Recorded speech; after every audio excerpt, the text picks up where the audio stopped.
Oh, it's been so timely. We're getting a full house in here. Let's see. While I give it just another 30 seconds or so for people to tune in the comments, why don't you go ahead and tell me, yes, no, did you end up playing around more with Claude and Lovable after yesterday's session? I just want to know.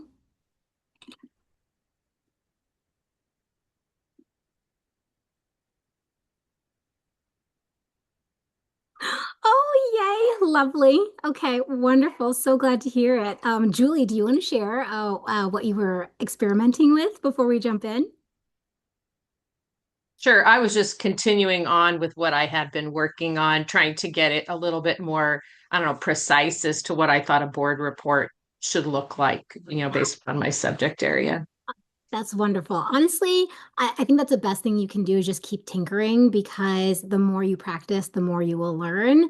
And so very excited for you guys to keep doing that while the accounts stay open. Okay, all. I'm gonna go ahead and jump in. You all shared some very wonderful feedback. By the way, please do complete those feedback forms to the extent that you have the time and ability each time because I read them very carefully to see how I can iterate for the next session. And so that's what we're gonna try and do for this one. I want to jump right into it to make sure that we have as much time as possible for everyone to either build more with me or build more solo. So, with that said, what are we covering today? We're talking about the tools that we'll be using. We're going to do some hands-on building, and then, of course, we'll leave some time at the end for any questions that people might have. With that said, let's do a little handy dandy pulse check to warm people up in the comments. Can you give me a 1 to 5?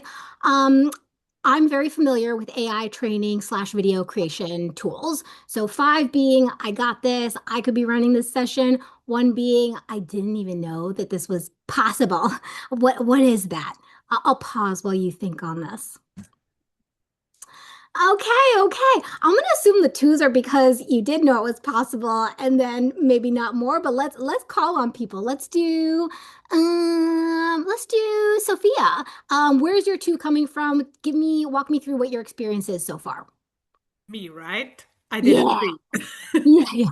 So we Oh, use, sorry. yeah. So in the compliance office at Unisys, we actually use an AI video generation tool to create micro learnings, Ah, so-called helpline highlights. So fun little videos. So I'm familiar with it, and I think it's a great way, engaging people and creating fun content. But I'm definitely looking into expanding it because we only did short ones, and I okay. think there could be an appetite for longer ones too. Oh, that's wonderful. Okay, so you've already started experimenting with it some, and you're just kind of like, I feel like I've just touched the tip of the iceberg. Yeah.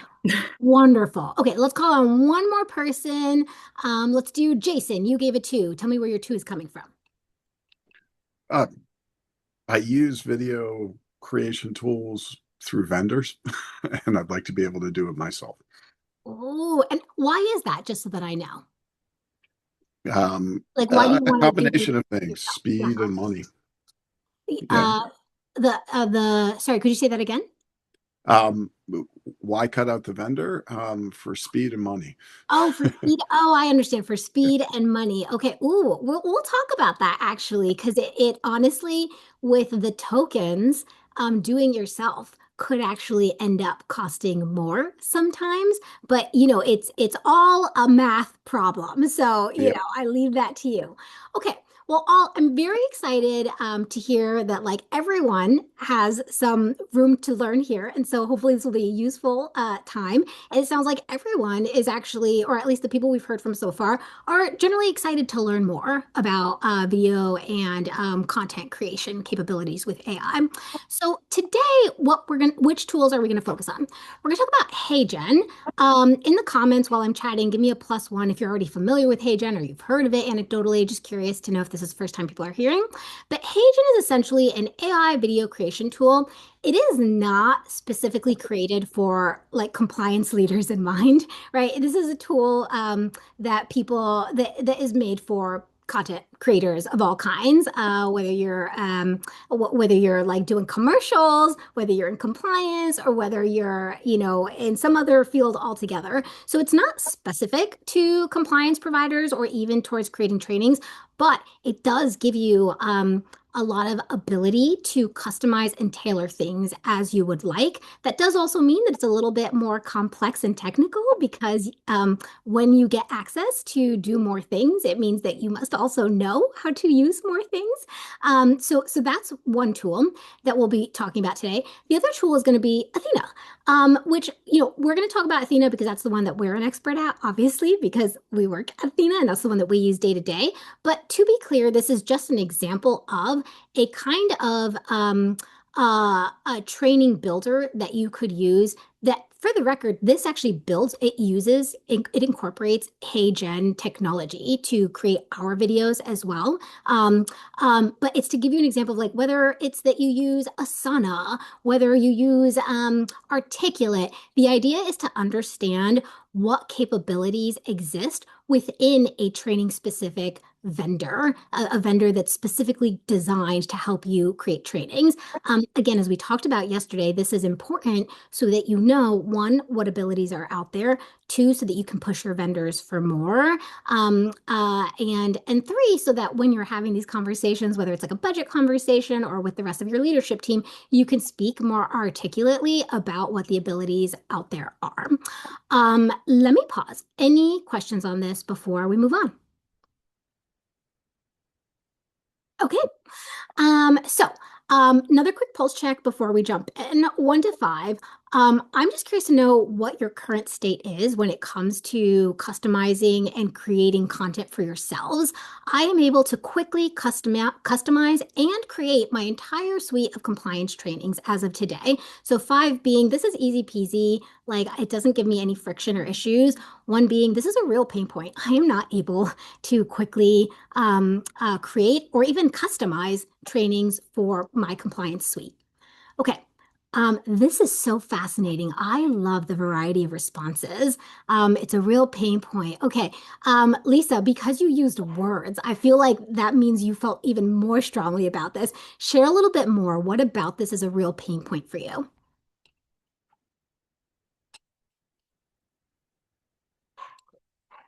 I'm going to pause in case Lisa's having technical difficulties before I call on someone else. Okay, let's do Katura. Could you share why is this a 2 for you? What's difficult? What do you wish were different?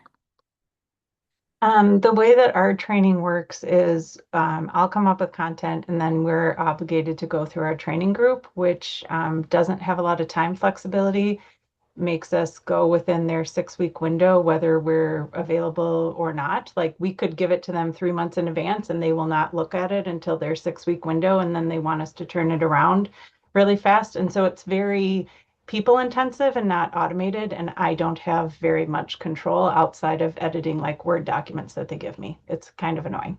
Oh, wow. Okay, so I'm hearing a lot of red tape and I'm hearing not real autonomy on or agency on your end to just run with a Right. thing that you want. Yeah. And Okay. even if I give them content, they will sometimes change it, which I'm perfectly open to feedback, but sometimes they don't understand my content. So the changes they make are not very helpful. That's the part that's difficult. It doesn't feel like an actual partnership and understanding. It's more of a we'll get to you when we can. Thanks. Oh, fascinating. Okay, thank you for sharing. Let's call on, let's see, Shirley, you gave a 1. That's the lowest score yet. Tell us more. Where is your 1 coming from? What's causing friction and pain for you? Ours is kind of similar. It's just like we don't have a platform to host the compliance training. I can do decks all I want, but we rely on a lot of tech people to host it or put it on a platform, and it's just really difficult to work with that. Okay, totally relate. And I will say that it is one of the more empowering things about AI, which is that like we actually can now do things that we otherwise wouldn't have previously been able to do because we didn't have necessarily the technical skill to do so, or the bandwidth and resources. And so I'm very excited that this training should hopefully be able to address those issues. I'll call on just one more person, and then we'll move on. Let's see. Andrew, you gave a 2. Tell me a little bit more about your 2. Yeah, so I mean, this is brought out of my experience at my last company. I mean, I think similar to what others have said, there was a dependency on a HR function or a lot of the training material development. Anything that was going into our LMS had to kind of go through them. We did start to experiment back then with more interactive PowerPoint type kind of training, which will enable us to be more tailored to our policies and procedures. It's almost kind of like a precursor to HeyGen, Yeah. a precursor to HeyGen. But I mean, I think that now with this technology, it's giving compliance teams a lot more flexibility as Yeah. to how they engage with employees in terms of length of training, format of training, flexibility of the training. And so I think it's super interesting, provided you can get past the HR Yeah. gatekeepers. And Andrew, can I ask quick follow-up question? Why is it like, why does it matter? Why is it so important to you and everyone so far on this call? Why is it so important to be able to quickly customize trainings? Like what does it matter if they're customized or Yeah. not? So for me, I mean, our employees could smell a generic training module, a mile off, and they would just intuitively switch off, consciously or subconsciously switch off because it wouldn't be tailored to the look and the feel of the company. It wouldn't be tailored to the particular issues faced by the company, and that's why we favored in-person training that we could create our own content. And then if we had to deliver training that, even though it wasn't whiz bang at the time, we would prefer to do tailored PowerPoints rather than the off-the-shelf products from 2 or 3 years ago.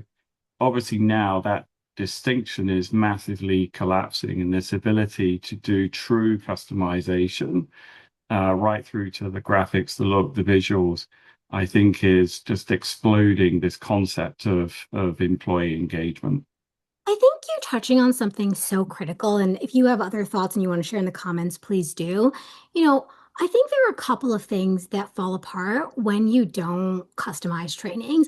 I think one, you do lose that credibility from your employees, right? Like if you are not putting effort into this, why should I put effort into this? If you are not taking this seriously, why should I take this seriously? And little do they know you probably are, but there are all these constraints getting in the way, right?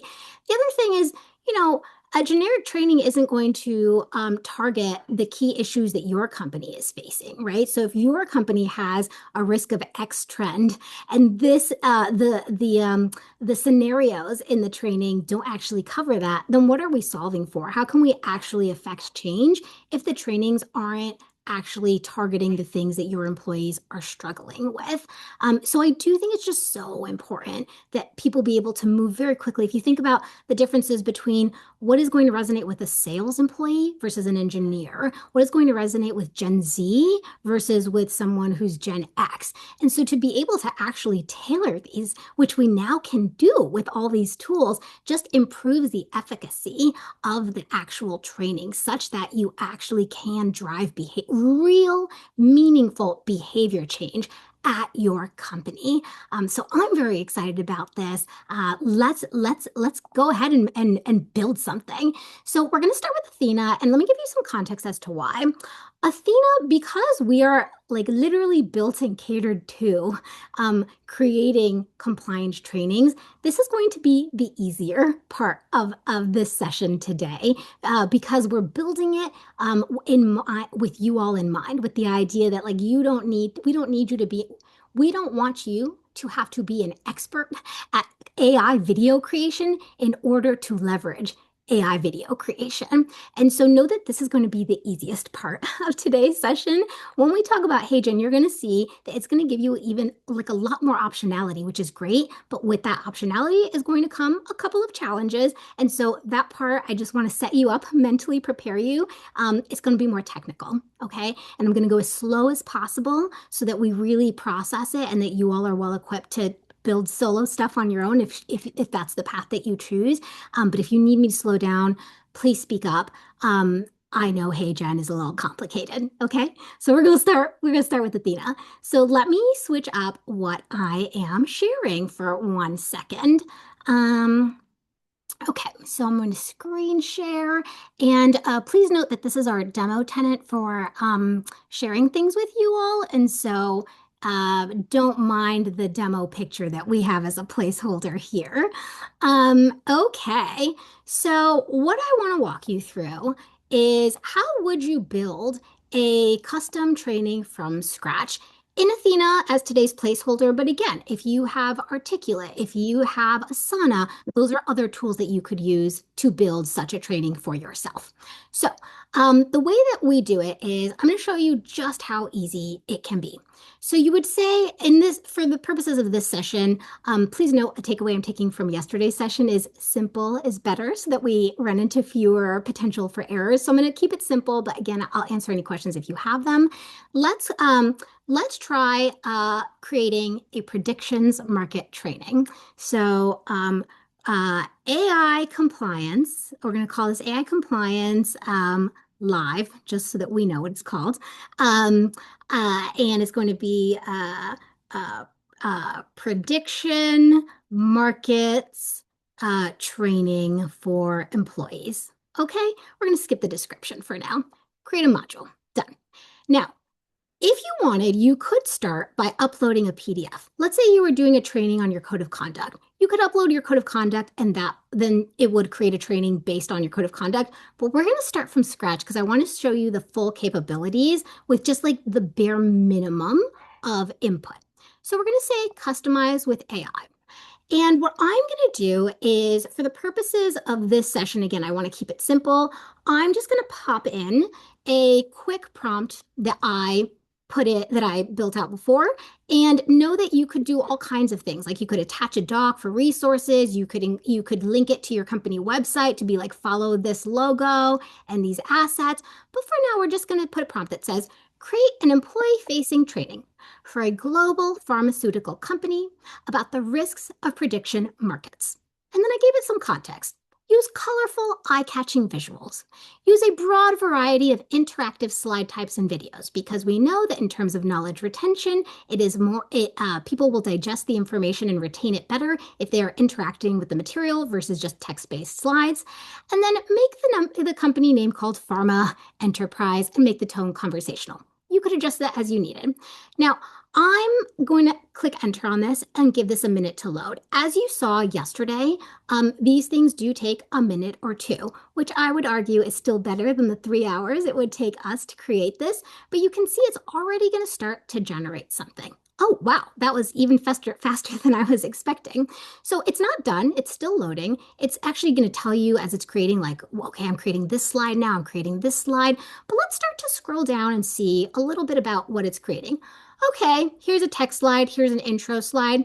Helpful, put something together. But candidly, I hope this isn't all text slides because I would not be satisfied with that. So let's keep scrolling down. This is just a preview.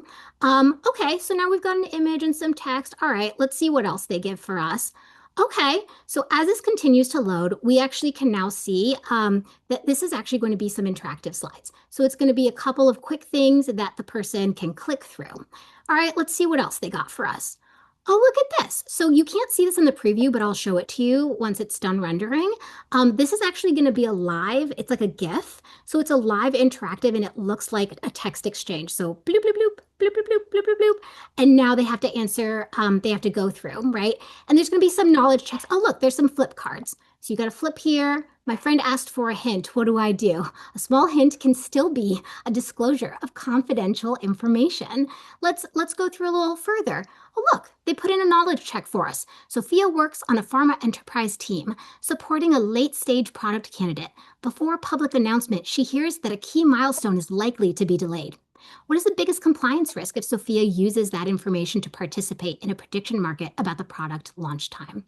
There's no real risk. She could misuse the confidential, non-public information. The only issue is that coworkers might disagree with her. It is acceptable if she does not tell anyone why she made the prediction, right? Which one do we think? I'm going to assume it's this one. I was quickly reading. Done. Correct. Yay. Oh, okay, there's some more. We have to read through this and drop some items in the box. Which one are safe behavior? Which ones are risky behavior? I'm going to skip through this, right? And again, oh, okay, here's an interactive one. Is the answer yes, no, maybe?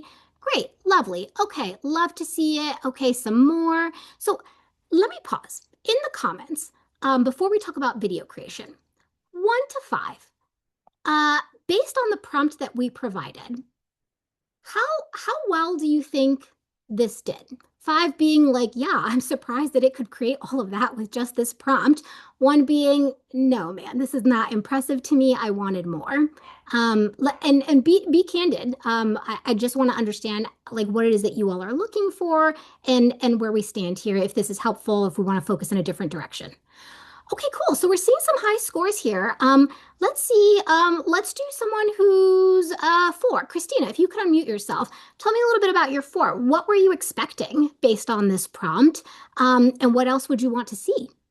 I really wasn't expecting much. I don't have a lot of work in this field, so I was quite happy with how interactive it was, and I'd like to see it like roll out where we could actually see what it's working on and doing. But I think from such a small prompt, it did a pretty good job. Wonderful. Glad to hear it. Let's call on one more person, then I'll move us along because I know we have a lot to get through and I want to give you time to play with this yourselves. Let's do Karen. You gave a 5. Tell me a little bit more. What's going through your mind? That this could save me a ton of time. I'm a one-person consulting company, and I do hire freelancers sometimes, like for the art end of it and layout, because that would just take me forever. So I'm looking at this could really be of help to me and save me a lot of time, as I could do what I do best, and that's focus on content. Wonderful. So glad to hear it. Oh, I actually am realizing somebody gave a 3, and I don't want it to seem like I'm only willing to call on people with high scores. Let's do Henry. You gave a 3. Where's your 3 coming from? I want to hear it. Sure. Well, first of all, I think the aesthetics and the formatting is very, very nice, and I do like the interactivity. Um, and I think it's a great start. But I gave it a 3 because I would like to see more about real world risks. So, like for example, when you answer a question, maybe there can be a reference to an actual incident that the DOJ prosecuted or something along those lines. Oh, that is so wonderful and clever. I think you're spot on. And what I would say, we're not going to do it live here because, again, I want to give you all as much time to experiment, is that the great thing about this is it's quite interactive. So you could actually give it a prompt and say, like, hey, exactly what you just said. Like, I want more of this, or I'll type it in. I don't know if we'll have time to see it, but just so that you could see it in action, just so I can show you what I'm trying to say. I want the knowledge checks to link back to actual cases in the DOJ that reflect the topic at hand or whatever, and then it will process that and it actually will make changes. Now, let's, for the sake of, this moving things along, let's keep going and show you just like an example of what it would also look like to do 2 things. 1, make edits, and 2, create a video. So, you could do one of 2 things. Be like, do you know what? I actually didn't like this slide, so I want to go in and I want to edit it. And then you could either edit it with a prompt through AI and have it recreate, or you could just for yourself change what the questions are, change what the answers are. Again, I'm not going to go through everything because I want you to have time to practice, but just to show that like it's all customizable. And in my opinion, the idea with AI for everything, even we saw this yesterday with Lovable, is not that like the first output is going to be perfect, but rather that the first output should make it such that you don't have to start from scratch. And your job is now to edit. Your job is now to analyze, where did it miss things? Where could it be better tailored to my company? Now, let's actually do video creation, which is what I promised you all. So let's say we wanted to do, I don't know, to make it interactive, let's have an intro video. So you would click on this video option. You could also do one video with text, but again, for the sake of time, let's do just video. And let's keep the prompt very simple. Let's say for this one, I'm going to pre-written prompt. I want a professional looking woman sitting in an office, looking into the camera with a kind face saying, today we'll be exploring the risks associated with prediction markets in the workplace, right? Now, there are some options here that you could play around with. I recommend for the purposes of this, let's just do auto-styled based on the idea. Let them do the work. We'll do landscape because that's a default. And then we will just save slide. And when you say, oh, we have to title it, sorry, intro video for AI group. And we're going to save the slide. And so this is going to take maybe like a minute or so to process. So let me show you one that I already created this morning prior to the live session. Let's go in and see which one was it? This one? Nope, not that one. Intro. Oh, okay, right. Because I did an intro one and I did an outro one in Spanish just for fun. So let's do the outro that I created. So this is an AI generated video, and we'll do a check on how you're feeling about it. Okay, so I'm going to play it in 3, 2, 1. Thanks for completing today's training. And don't forget, when in doubt, reach out to your compliance team for help. Okay, so on a scale of 1 to 5, 5 being, wow, that's award worthy. Like this should be at the Oscars. 1 being, oh my God, I would be mortified to share that with my employees. Where are you? Where are you? Give me 5. This is, wow, perfect. 1 being, oh, please, dear God, never let our employees see this. Okay, seeing everybody in the roughly in the middle. Let's call on someone. Let's do let's see. Lisa, I don't know if you're still having tech issues. If you are, I'll give you a second. If not, I'll call on someone else. Okay, let's do Megan. You're actually even lower. You're on a 2. How are you feeling about this? What works, what doesn't work? It just feels very AI to me. I don't know, like I've been watching a lot of AI like videos and how to spot AI, and just he's smiling the whole time and it's just not natural seeming. So For I sure. don't buy it as a real person. You don't buy it as a real person. Let's talk about that for a quick second. Yeah, that's a real thing. AI is going to be pretty easy to spot. And so the question that you all and anyone using AI videos has to think about when you're using this is, what is sort of the cost analysis? What's like the cost risk benefit here? Is it cheaper so it's worth it? Is it, well, I can customize it. At least it will be tailored and more interactive. So I think that's actually going to have a better impact.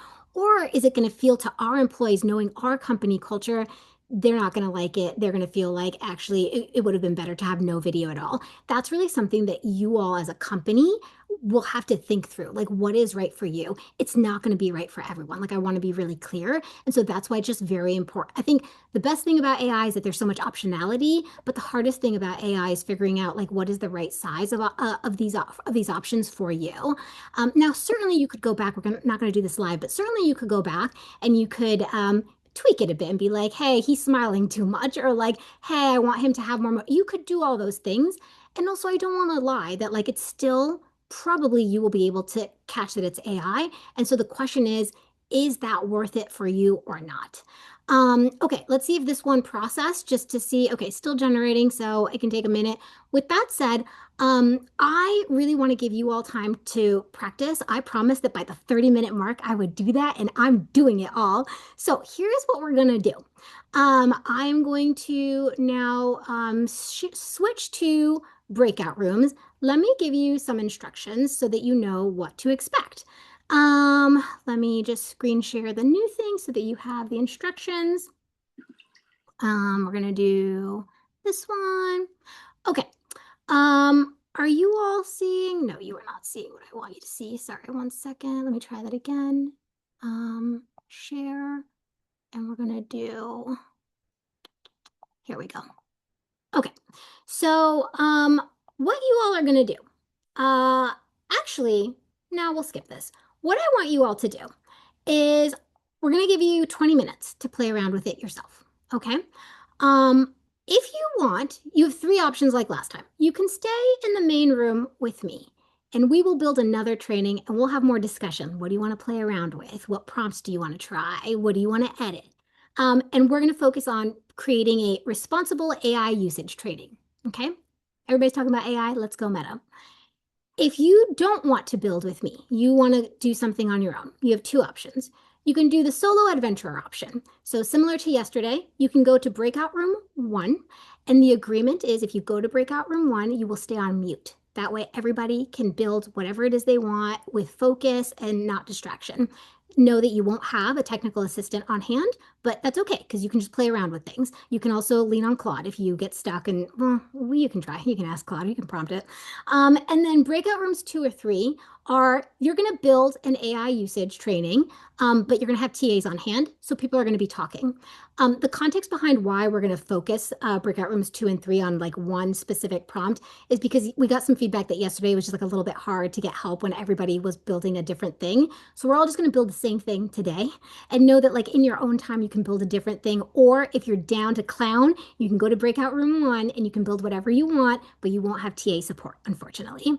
Now, my advice to you all is you can hop in and out. So if you go to breakout room 1 and then you're like, oh gosh, I'm running into an issue, never mind. Let me go back to the main group and just watch what Melanie did again. Or let me go into breakout room 2 and 3 and just learn with the TAs. That's fine too.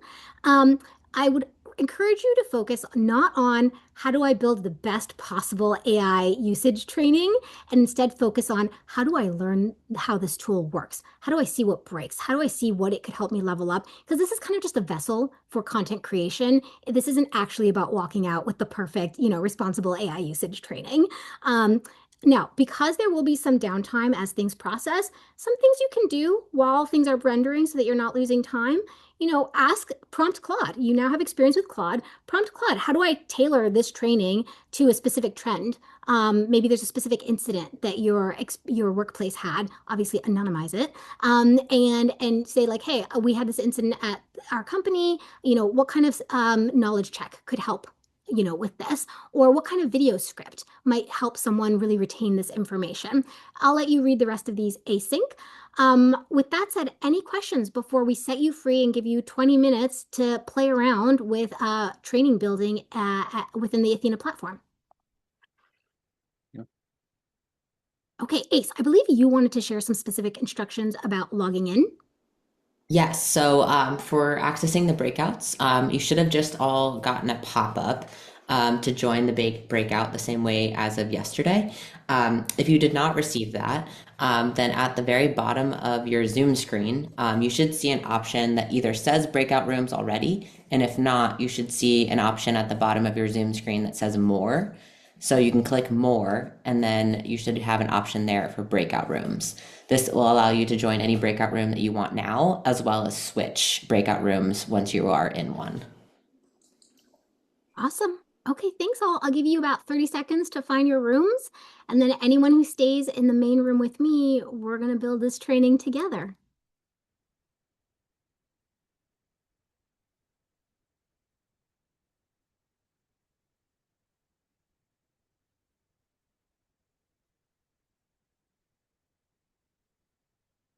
Okay, Christina, I'm tracking your comment, and oh, okay. I'm gonna let Ace navigate these async, just so that we're not holding things up. But thank you for letting us know. Apologies. We will make sure that you get access so that you can play around with these even post main breakout group. Okay, with that said, let's go ahead and I'm gonna stop. Let me switch what I'm sharing. Let's screen share the Athena page.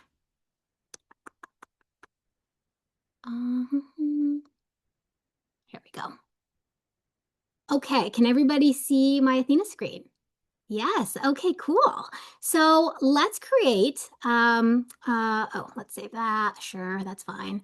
Okay, now let's create another one. So we're gonna create this module. We're gonna call it, let's see, we're gonna call it, sorry, let me just open this doc. We're gonna call it Responsible AI Usage Training. So we're gonna call it AI Cohort 2, Responsible AI Usage Training. Now, I have a default prompt that we can use to create this, but let me drop that in and then let's see if anybody wants to add anything to it. Okay, so the default prompt is create an employee-facing training for a global healthcare company about responsible AI usage in the workplace. And then it's the same things before. Use colorful, eye-catching, things, make the company name called X, and use images that reflect a healthcare company environment. Are there any other prompts? Actually, I'm going to put this in so that it can start loading. What else would you want to prompt this with? How else would you want to build this prompt? What do you want it to consider? And I'll take notes. I'll give you all a second. Feel free to unmute yourselves.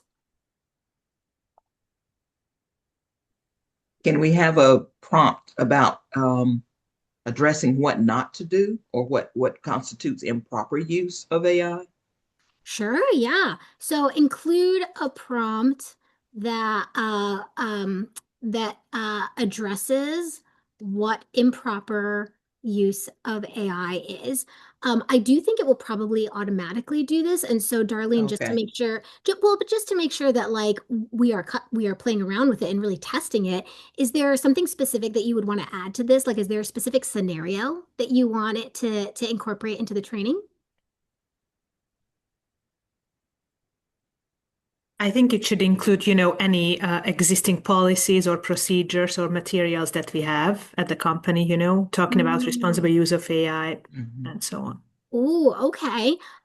So we would need a doc to attach it to attach to this. Do we want to let me just Google. I'm just gonna Google public AI, unless you all have one that you want to share with me. If anybody has one, please speak up that you're willing to share. Otherwise, I'm just gonna Google public AI usage policy. Maybe Google has one. Let's see. Um, Oh, interesting. Okay, it does look like Google has theirs public. So uh I'm just going to copy and paste theirs. You could attach it, but for the in the interest of time, please tailor this training. Oh, sorry, the Zoom thing is getting in the way. Please tailor this training to the below policy written by Google and reference the policy throughout the training. Okay, so we put that in. We're gonna see what it does. In the meantime, this is what it's created. So let's talk about AI at work. Simple rules: use AI to assist your work, not replace your judgment. Let's see. Swipe through for core habits that help us use AI responsibly at healthcare enterprise. Protect sensitive information. Protect privacy. Oh, you can see it's adjusting already as we're talking to incorporate what Google wrote. Do not use AI in ways that violate privacy, misuse personal data. Yep, or infringe on others' rights. Do not compromise security. You see, it's pulling. Google's policy prohibits using AI to support spam, phishing, malware. Great. What else do we want to test? Yeah. What else do you all want to test? Can we test changing the graphics and ask for a different style of animation, maybe like a Pixar style animation? Ooh, I love that. Okay, since this is rendering, it won't let me type, but I'm going to type that somewhere else. And when it finishes rendering, I'll add that in. Okay, so I'm going to say adjust the image style to be more. When you say Pixar, is it just Pixar, or do we want to say like cartoon? Do we want to actually say more? Do we want it to be in a professional environment? Do we want it to be in a hospital environment? What do you want? Limit. I'm just playing around, so I'm open. We can say, yeah, I like Pixar because I think it's a specific animation style that maybe the AI will recognize. So let's stick with that and Okay. say, yeah, and make the setting in a hospital setting. Make the setting in a hospital setting. And you know what? I'm gonna just take a risk and see if it does this. Make all the people animated raccoons. I just want to see if it does it. I just want to see if it does it. Okay, anything else that people want to add before I put this in? Well, I don't want to overrule the idea of the hospital, but I was just thinking, what if you had something like choose your own adventure? So at the beginning, you could choose like a gamification type scenario, and you could choose A, B, or hospital C. Oh, okay. So you are getting into some very interesting stuff here. I will tell you candidly, I know that this cannot do that.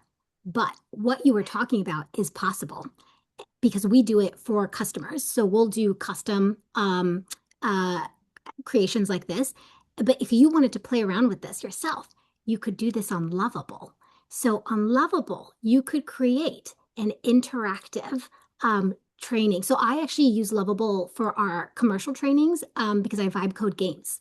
And so it'll be like you have to escape, do an escape room, and you have to answer the right questions. So you could actually create something on Lovable, and then you download it as a SCORM file, and then you pull it into the training. And this isn't just Athena, you could do it in another tool as well.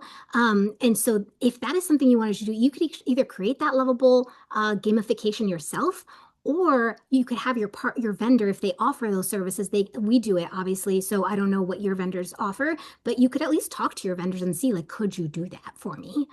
Okay, so let's see if they look at, okay, so they changed it. It's all raccoons and they're all in a hospital. I don't know if this is more Pixar style. It does look like they have what is that Pixar character, Wally? It looks like they're trying. I will flag that for copyright reasons, there are some restrictions on this. So like I've tried, for example, like use the Nike logo, and it actually will say no, we cannot use the Nike logo. So there are some limitations here, we believe for good reason. But just know that like maybe that's why it's not as Pixar and it might be a little harder. But I don't know, it looks a little Pixar-y to me. They're all in a hospital, they're all little raccoons. Is there anything else that you all want to explore before we start playing around with videos a little more? Or do we want to play around with video and then come back to this while the video is rendering? I have one question. I wonder if you've seen, and I've seen this with a different vendor, interactivity where you as the user, the learner, actually does kind of a role play with an avatar that will say, I just read the AI policy, but I'm going to use my own, public tool anyway. What do you think? And then the learner responds. Is that something that you've seen, and is that something that can be done on this platform? Absolutely something we've seen. On our platform, the most that we can do right now is having an AI interactive Q&A. So for example, hey, what should Lisa do in this situation? And it's a free-form response, and then the AI will determine if that answer is acceptable or not. And the great thing about that is the data is all captured. So you as the admin, especially when people are getting things wrong, can see like what was their thought process? Where did they go wrong versus like, yes, no, they got it wrong, but you don't know why.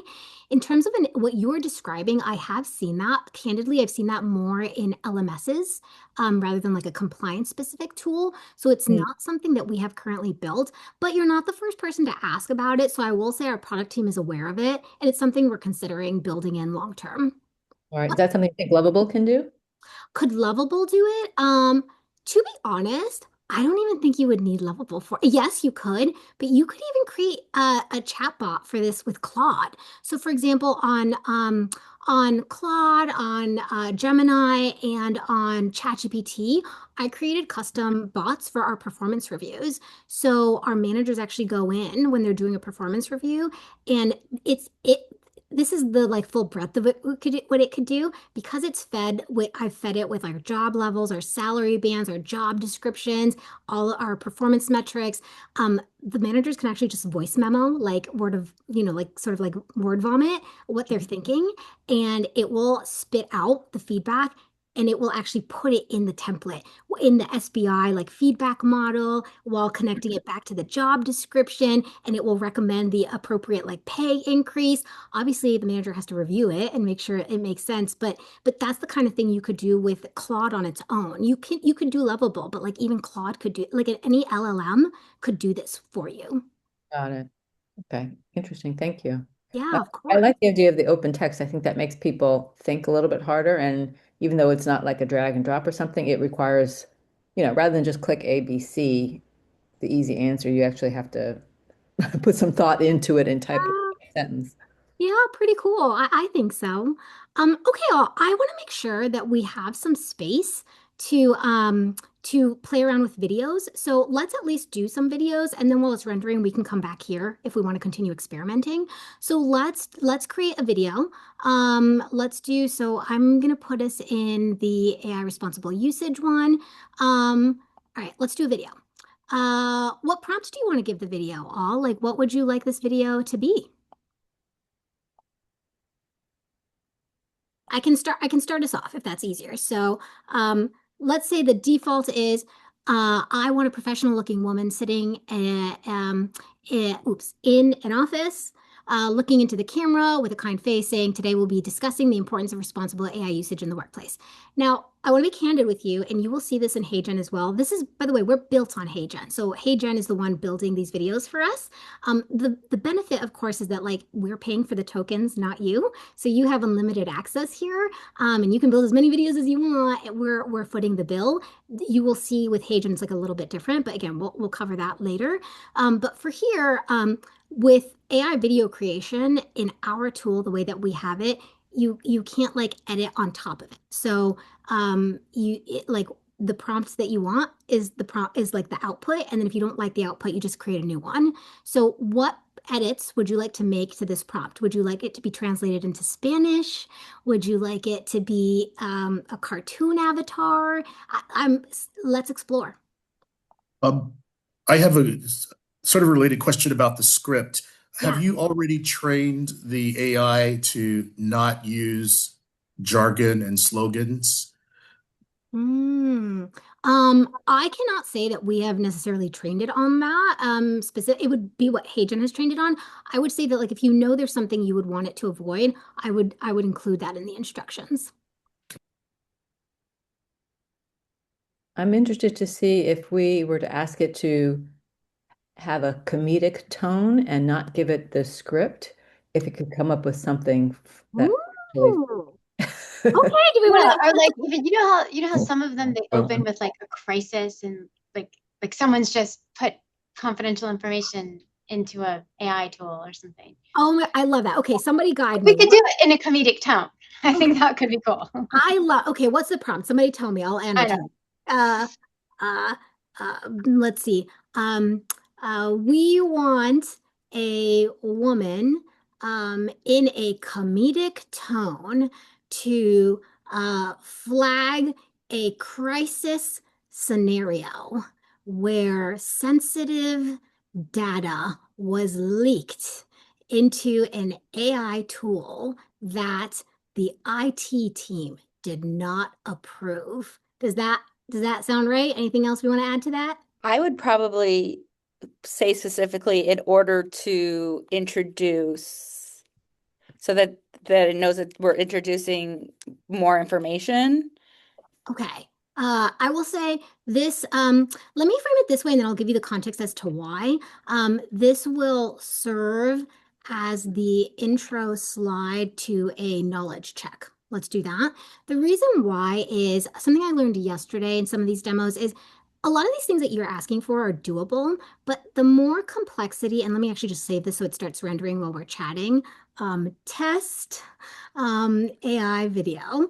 So a lot of these things, the more complexity that you introduce, the more error prone they are, right? And so while you can still get it to occur like a working state, it might take longer. You might have to like troubleshoot it.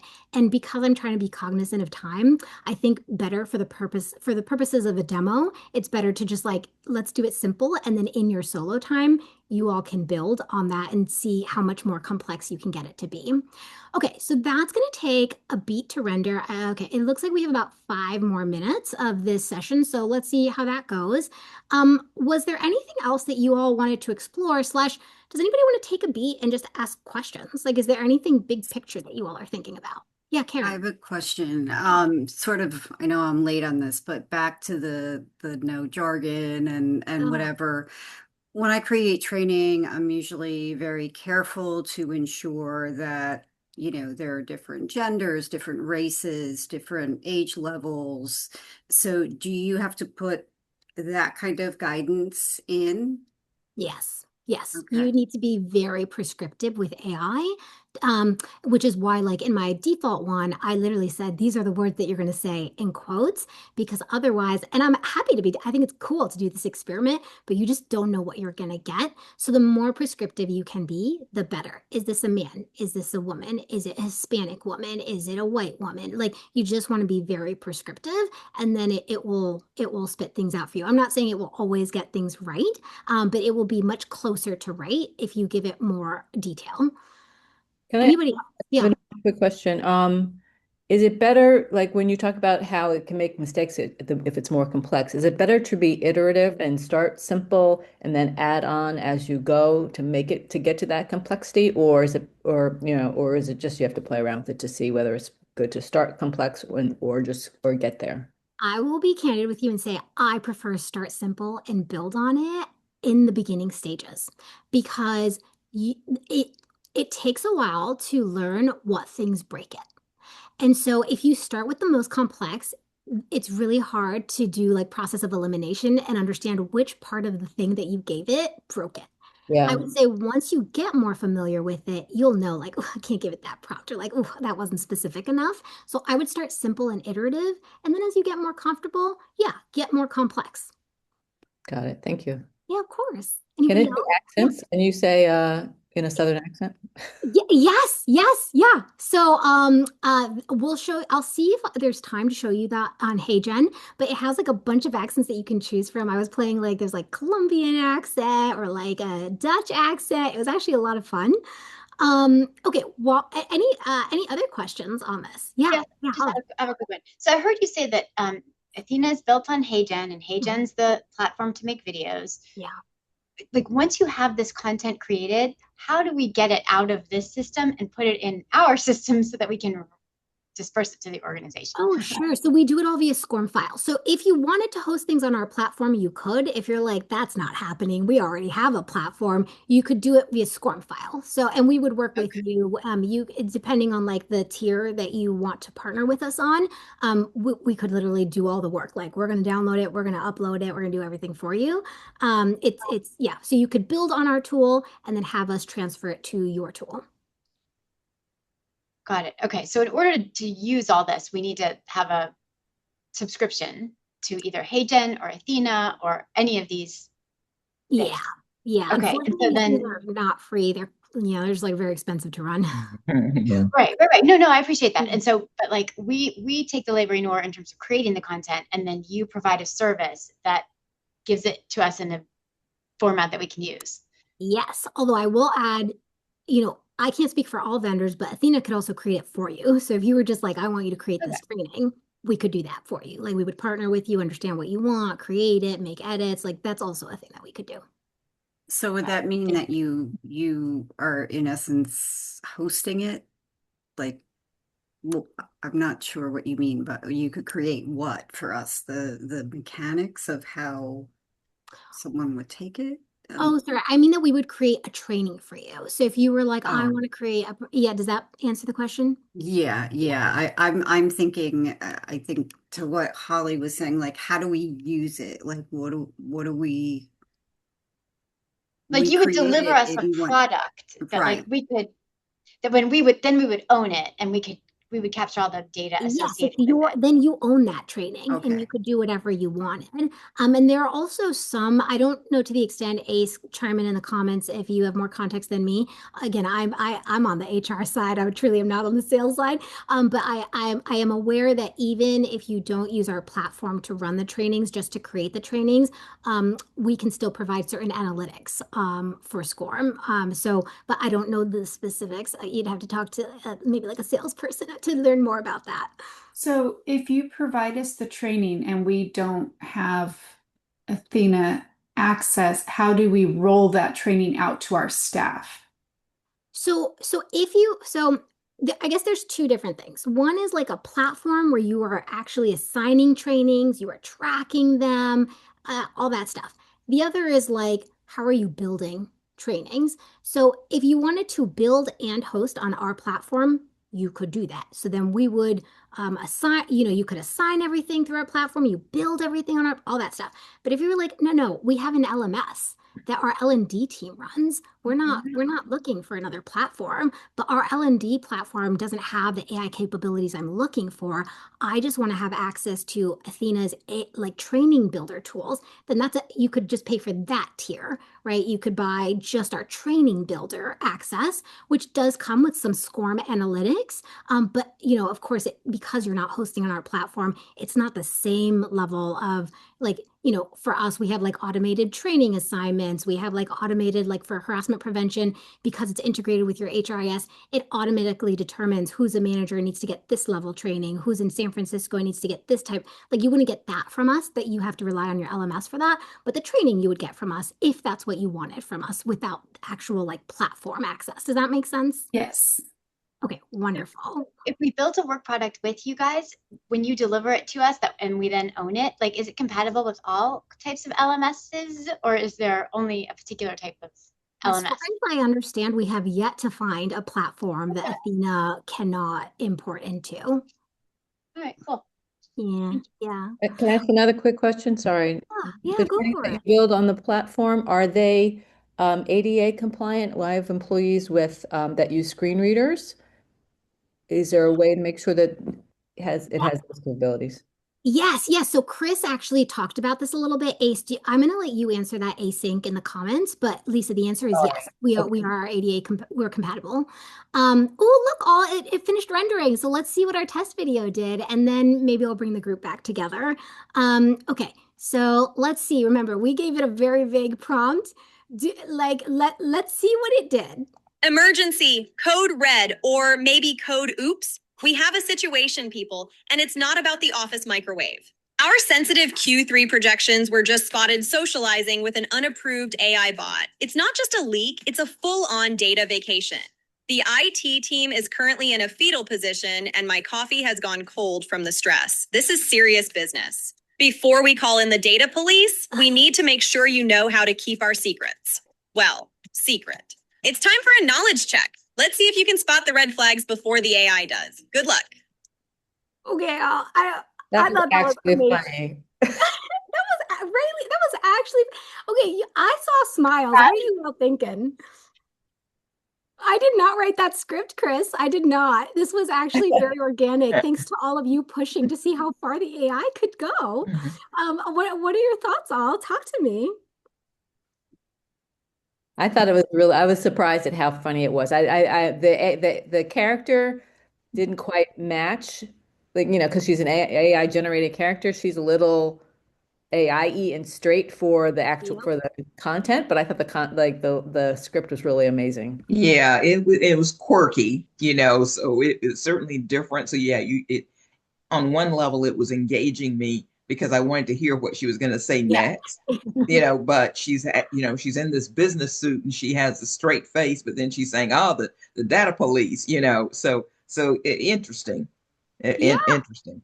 Yeah. I think I it would don't be think I've ever laughed in a compliance training video. So That's amazing. I agree with you, Andrew. I'm sorry, I cut someone off. Go ahead. Oh, I was just going to say, I think for me, because I work for an orthopedic hospital, maybe if I made it a skeleton instead of a person, that might be a funny I was way going to to say it might be deliver it. better as a raccoon. Oh my, Yes. okay. So here, my bias take here, but this is actually why I really like AI video creation so much. For all the things that are not perfect, is because it just opens the aperture of possibilities. Like, in what other world would you be able to get a skeleton or raccoon, avatar? That would take you so much money. You would have to pay for animators. It would take you months of like, what is the script going to be? Did we book the studio for it? All of these things, which you can now do with AI. Again, I'm not going to downplay the fact that, like, yeah, there's some give and take here. You got it cheaply, you got it quick, instantly, and you got it without having to even script it in exchange for, yeah, it's clear that it's AI. And so again, I just think it's so important for you all as you're thinking about this and you're working with your leadership teams to think about like what is right for your company culture. It might not be this, or it could be this. It could be expectation setting with your employees. It could be that actually your employees see that this is AI, but it's just so funny that they actually don't care.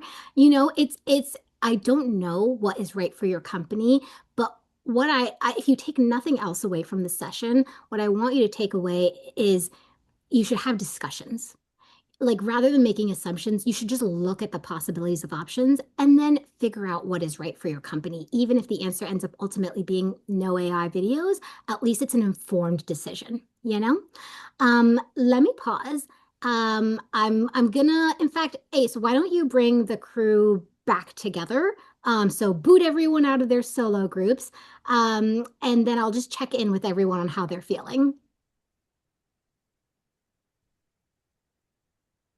Okay, I think that we're waiting on a couple people. I think usually it takes about 15 seconds for everyone to come out. So let me switch screens. I kind of feel bad they're going to miss that video, but it's okay. Maybe we can share it in the follow-up email. Okay. So I'm going to kick this off while we wait on people to join. In the comments, can you drop one word or phrase that describes how you're feeling after this first experiment with AI video creation? Be honest.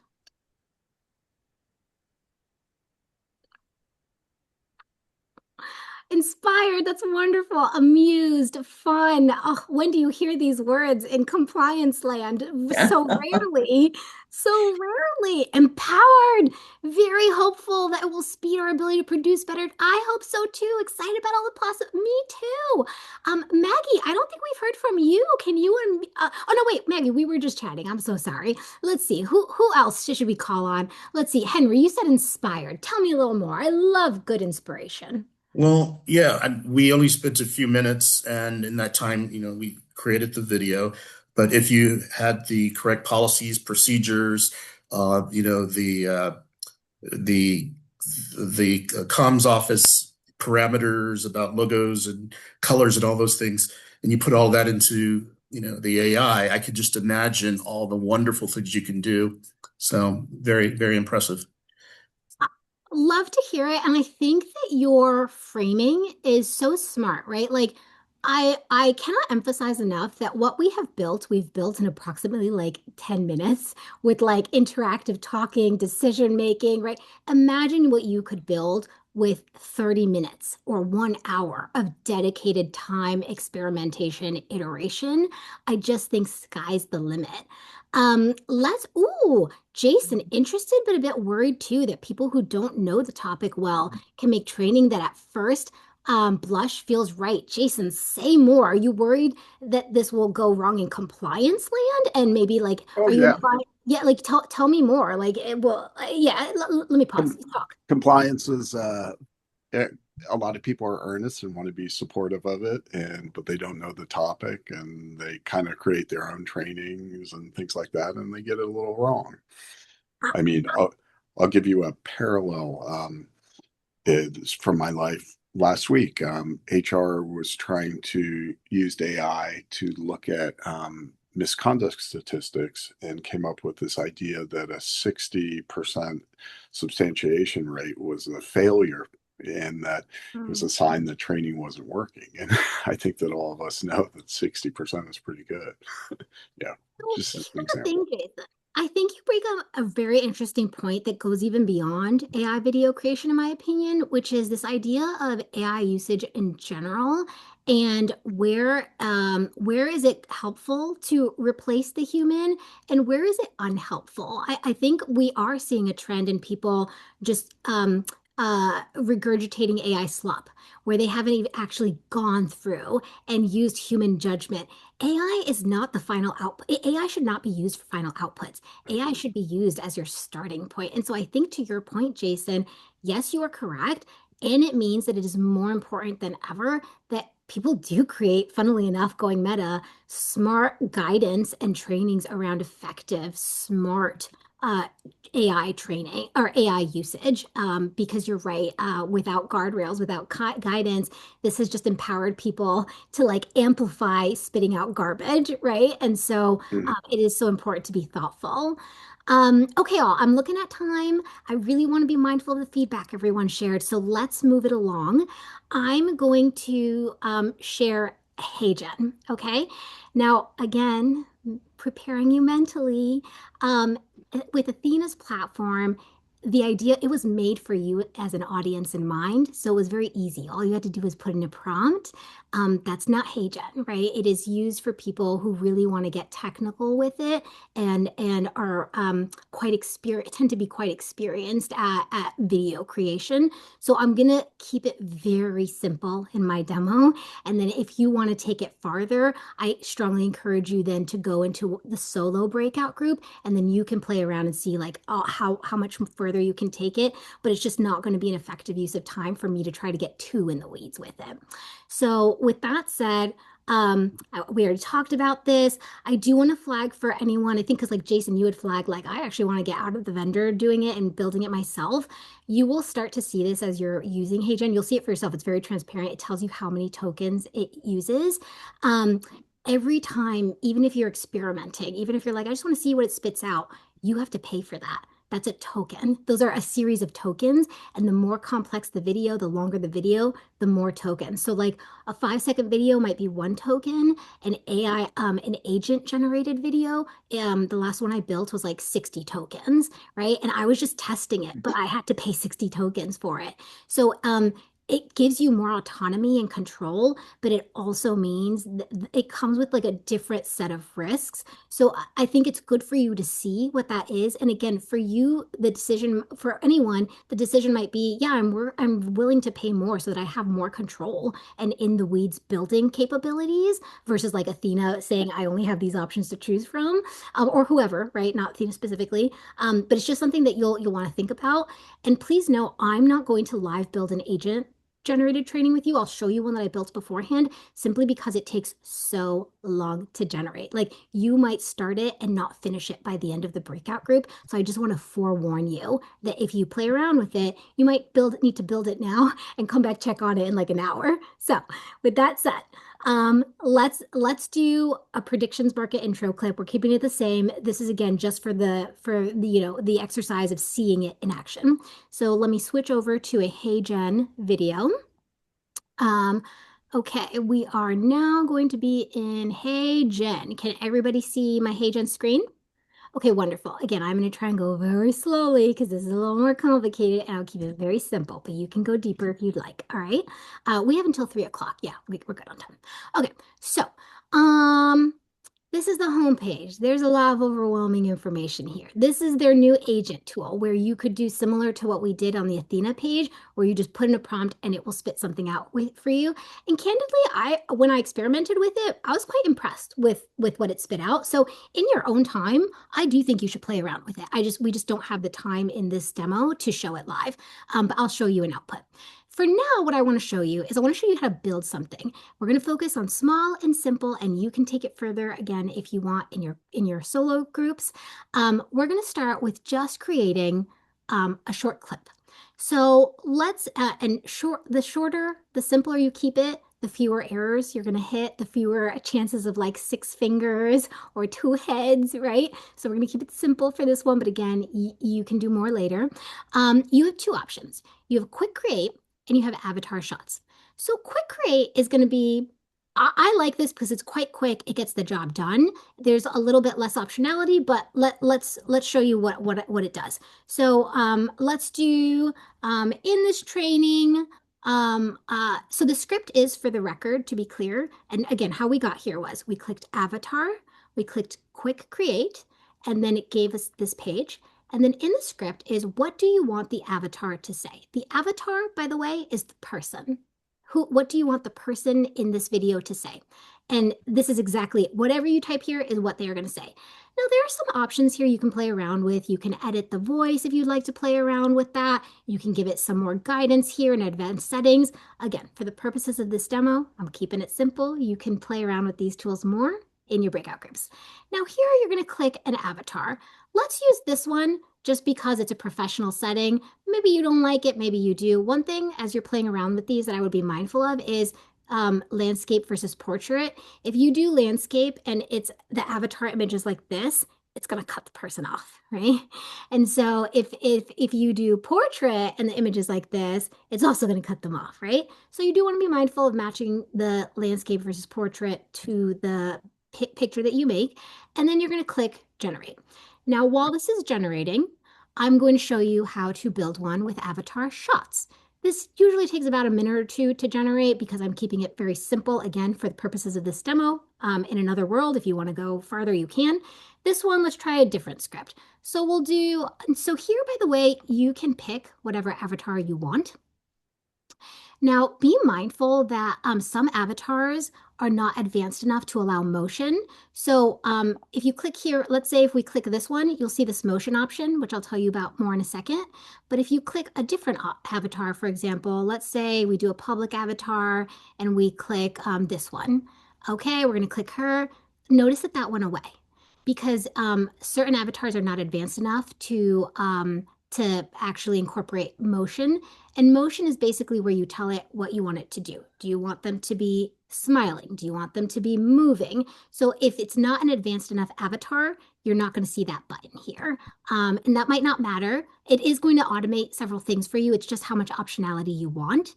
Now, just because I've been playing with this one, let's keep Sophia. And then this, just so you know, is like different levels of, so like it's like a different model similar to Claude and ChatGPT, how advanced the model is. I'm going to keep the one in the middle just so that this doesn't take too long. The script for her will say, in this training, we'll discuss the importance of responsible AI usage in the workplace.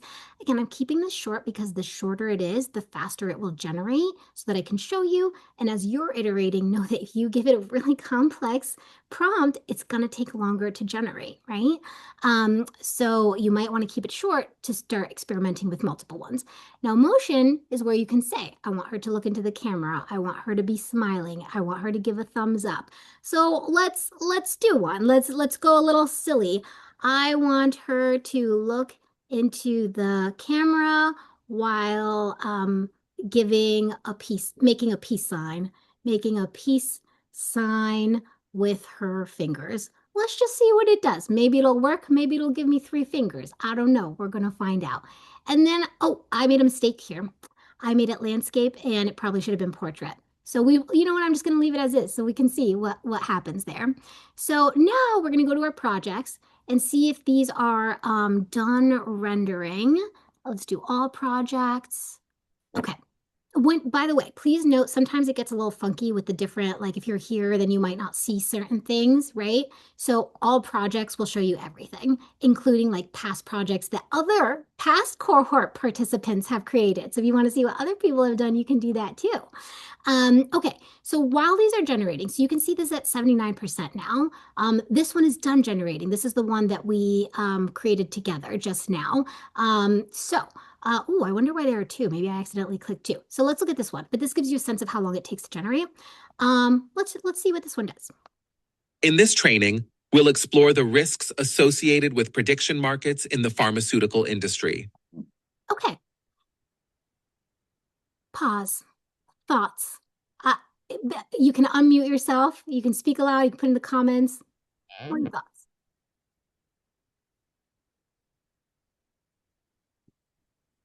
What if the video was not a person focused on a person, but maybe some sort of, I don't know, activity like a freeway or something? Would it be in that case, the narration wouldn't have to match the mouth? Yeah. Okay. So you're touching on a couple of important things that I will address high level so that you have enough information to experiment when you go into breakout groups. So let's just say the obvious thing. This isn't that great. Like the voice is kind of weird. It's pretty stilted, right? And so this is going to start to inform you like, oh, I didn't like that voice.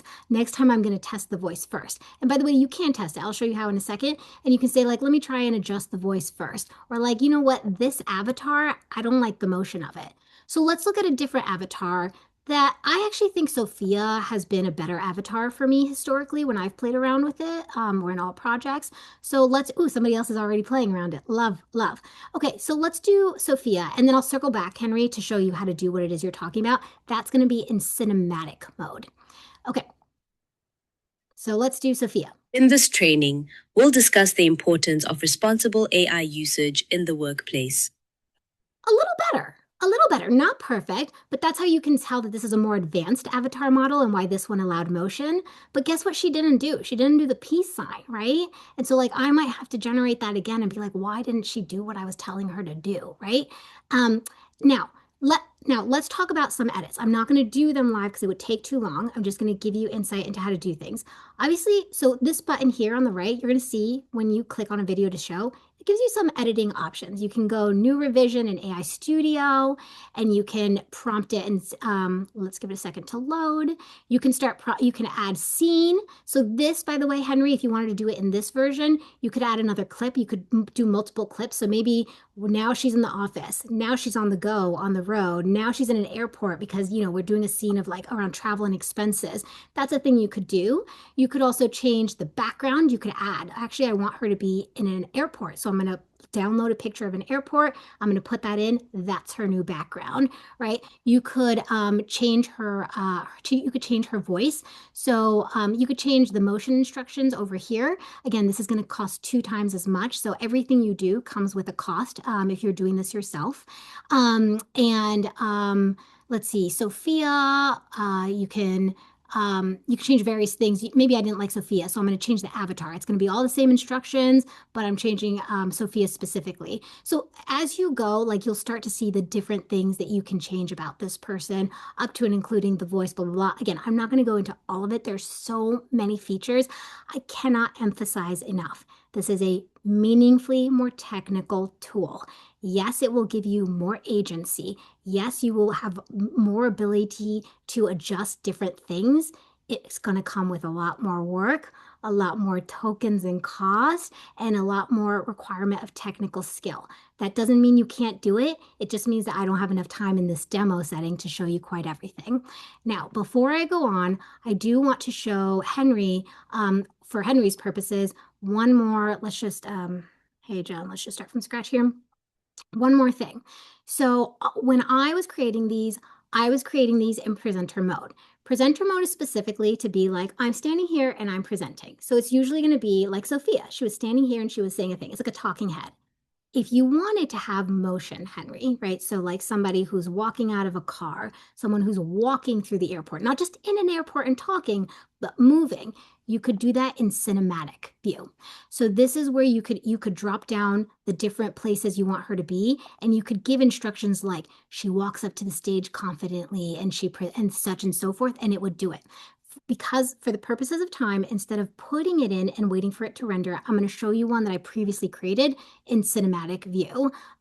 If I can remember which one it was, let's see. Okay. I can probably determine based on the credits. Okay, it's this one because this one took 60 credits. So it's going to be this one. Let's see.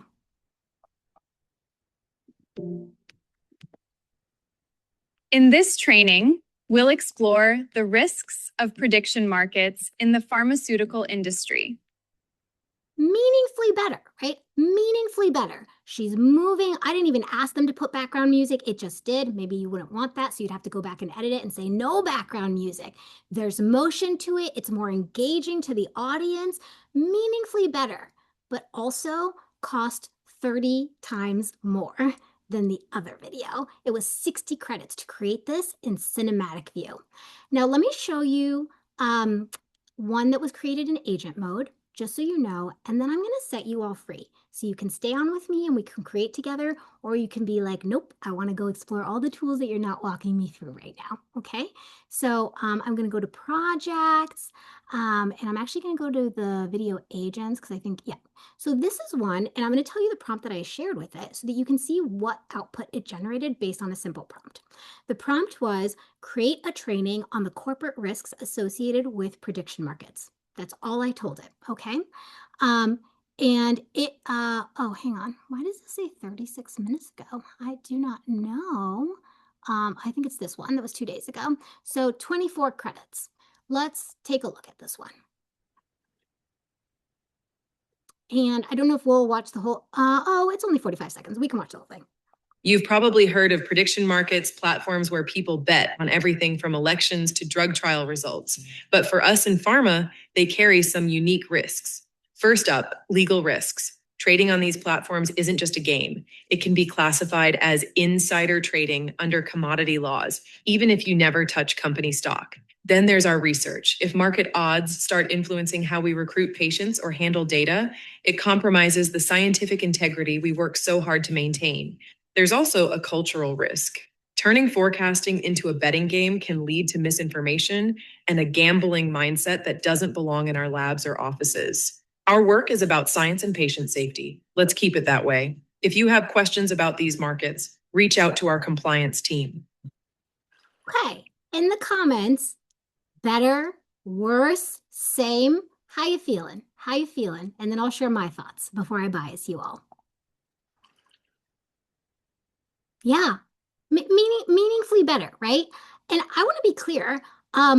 I think that HeyGen is a powerful tool. In fact, we use HeyGen at Athena to create some of our training content, but you better believe that we have experts who are working on this and know how to edit it such that it comes across meaningfully better. And if you're interested in that, we can maybe in a follow-up email send you a couple of examples of things that we have built in-house with HeyGen. But you know, I want to be clear, like I actually think it's like a very good tool. It just requires a lot of work. And with this agent, what I really like is you can see it did all the work for you. It in the earlier thing you saw where it was like different scenes, it created multiple scenes for you. That prompt was so simple, but it actually was able to put together a pretty thoughtful 45-second clip. Were there some errors with like, you know, these like infographics moving across our head? Yes. Would you have to go back and edit that? Yes, right? But did it put a thing together? Also, yes, right? Without you having to get an actor, without you having to pay for, you know, a studio, without you having to write the script. So it's a very powerful tool, but you know, with great power comes great responsibility, and that responsibility is really like getting in the weeds of the technical stuff. I want to put you all into breakout groups, but let me pause. Are there any questions or things that you are sort of thinking about as you process this right now? No. Okay, so with that said, let me share the instructions again, just so everyone's clear. You can either stay in the main room with me and we will play around together with a facilitated guide. I'm still going to keep it simple because if we go too complex, it will take too long to render and we won't get to see the finished product. Or you can go into breakout room 1, which is nobody talk to me. We're going to be on mute. I just want to experiment. I want to really roll up my sleeves and see how far I can take this. Or you can go into breakout rooms 2 and 3, in which case you are committing to all building the same thing, which is an intro clip that you could use for the opening sequence of your training on responsible AI usage in the workplace. Okay, and those will have TAs on hand. Again, there is some rendering time. So what you could do is you could hop in and out, like build this video clip, and now I'm going to go build another video clip while this one renders, and maybe by the time I'm done, they'll finish rendering. Or honestly, you might want to experiment with Claude and ask Claude, like, what scripts could I be using? Or like, what instructions might in cinematic verse on HeyGen cause problems? It knows what HeyGen is because it has access to the World Wide Web, you know? You could troubleshoot challenges that you're running into if you're like, I'm working solo and I don't want a technical assistant, so I'm just going to work with Claude for support. Or maybe you actually want to use this time to work on outlining an actual training that you're working on right now and see how Claude can help you as a thought partner. With that said, I'll give you all about 30 seconds to decide what room you want to go into, and then we'll do our main group building together. Melanie, I have a quick question.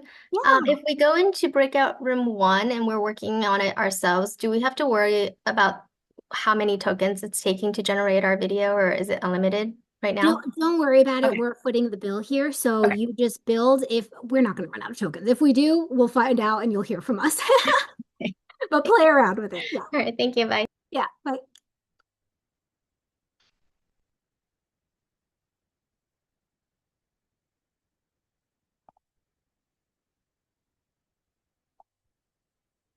Okay.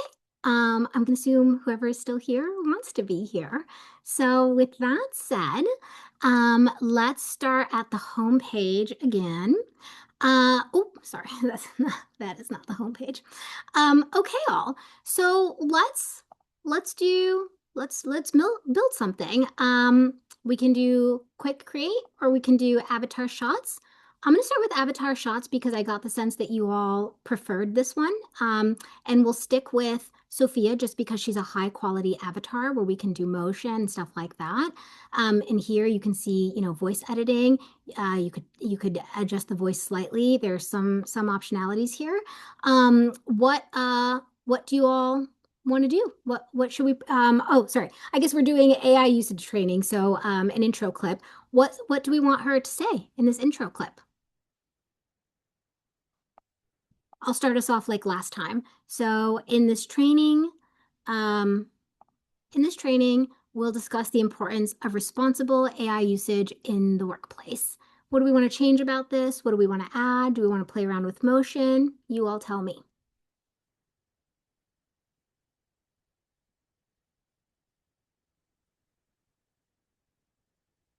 You know what? I'm going to zoom out because I find usually when there's a long pause like this, it's either like people don't know where to start or they're feeling overwhelmed. Can you all do me a favor? In the comments, can you give me a word or phrase to describe like, or maybe like a sentence, like what's going through your mind right now? And I will pause. I will give it like 15 seconds.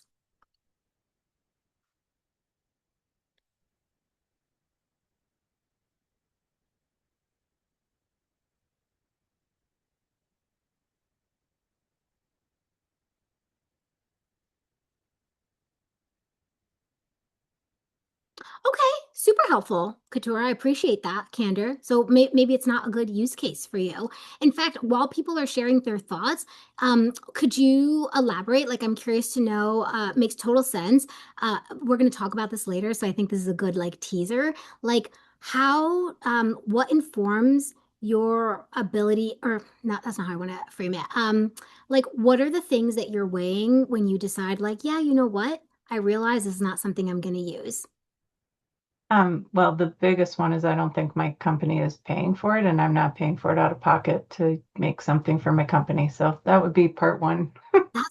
But that's so valid, right? Like it might be like, listen, this is helpful to know so that I understand what tools are out there. And, if I ever at some point feel like this is a need, then I can push for it because I've actually tried for it. Or if somebody's pushing, conversely, if someone's pushing for this, I can know enough to say, like, actually, I don't think it can do what you want it to do. So maybe that's what you're using this session for, and that's valid too.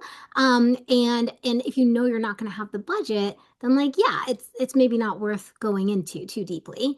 Let's see, Sophia. As I said, we already use these videos and I find them very beneficial.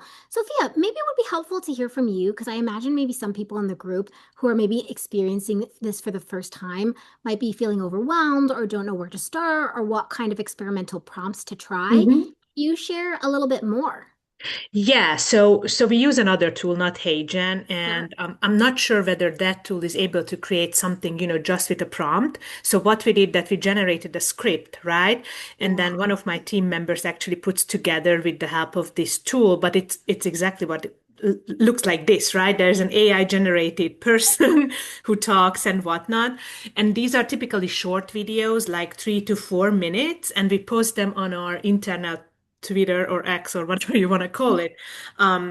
So these are not part of the mandatory training, right? That the structured training that we roll out. These are more snippets or extra information that people can digest at their own pace. And what I can tell you that the biggest hit we had was around holiday time in December when we used Santa as an avatar, and Santa talked about the gifts and entertainment policy and how to be responsible with, providing gifts at a holiday time. And we were thinking about it that, it could be controversial. We are excluding other holidays and whatnot, but then we decided no, Santa is, it's such an internationally well-known character that we couldn't run into any issues, and nobody complained. So that was really good. Oh, that's very cute. And it really ties back to that, what we were talking about earlier with like this idea of just the aperture of opportunity opening up. You can have like a Santa character. When else could you have done that, right? And maybe you say, I don't know what to do. Can you do something funny? And maybe it suggests Santa for you, right? So it is very cool to see the variety of optionality here. Oh, can I ask? I kind of want to make like a group decision here because I want this to be a good use of everyone's time. I can sit here and generate more videos, but again, because I'm keeping it simple, it's not like anything, it's not like the Athena one where you could be like, put whatever you want. Like this is just like a little bit more constrained. So what we could do if you'd prefer is we could, instead of generating stuff, instead of starting from a place of like, let's build more following the same rubric, we could just look at like what else have people built just to get a sense of what the possibilities are. Can I get in the comments just like a yes, sounds good, or no, I came here to be taught Hey Gen. I want to go through Hey Gen. I just want to get a sense from you all. So yes, you want to watch what people have done. No, you want to stick with Hey Gen, with building. Can I ask you one more question? Is there any way that you can explain one more time, like the context of using Lovable versus HeyGen versus Athena versus Claude? I get that HeyGen's a more complicated video creator. Athena is the platform that leverages HeyGen.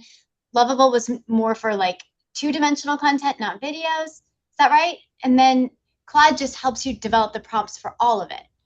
And maybe the script for the video. No, it is a great question. It's actually funny because that's going to be like our closing question, but let's talk about it now. I think, so my take is this. I think that Claude is a great thought partner. So the way that I think about Claude is like, I don't know where to start. I don't know what to build. I don't know which tool to use. I don't know maybe what script I should use. I'm going to start with Claude. Like anytime I'm starting with anything, I go to Claude. I'm like, I want to do this thing. I don't know what the right tool is to use, or like I want to do this thing. What's like the lowest lift version?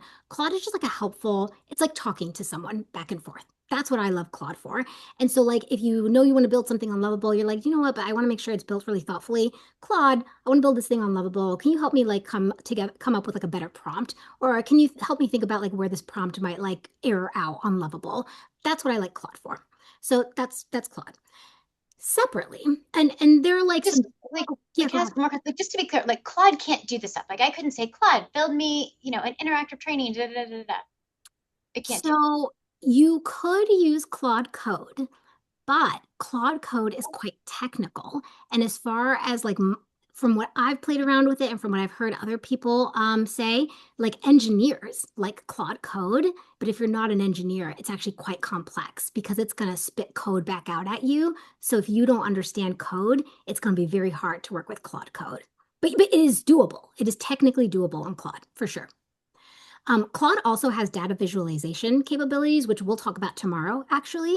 So that's like, hey, here's like a full report of like a bunch of, hotline and compliance cases that have come in. Can you create a visual representation that I can bring to the board meeting? It can do that for you, but we'll talk more about that tomorrow. And then, okay, let me try and wrap this up just because I want to be thoughtful of like what. I'm sorry, I didn't mean to get us. No, Holly, you are totally fine. It's that I talk a lot and I'm not succinct, so that's on me. And then in terms of Lovable is basically like anything that would look like a website, Lovable can do. So that's how I think about it. So like if I wanted to have like an interactive game, I think like that's kind of like websitey, right? It's like an interactive thing. I can press a button. It like, leads to this. That's Lovable. That's what I would use Lovable for.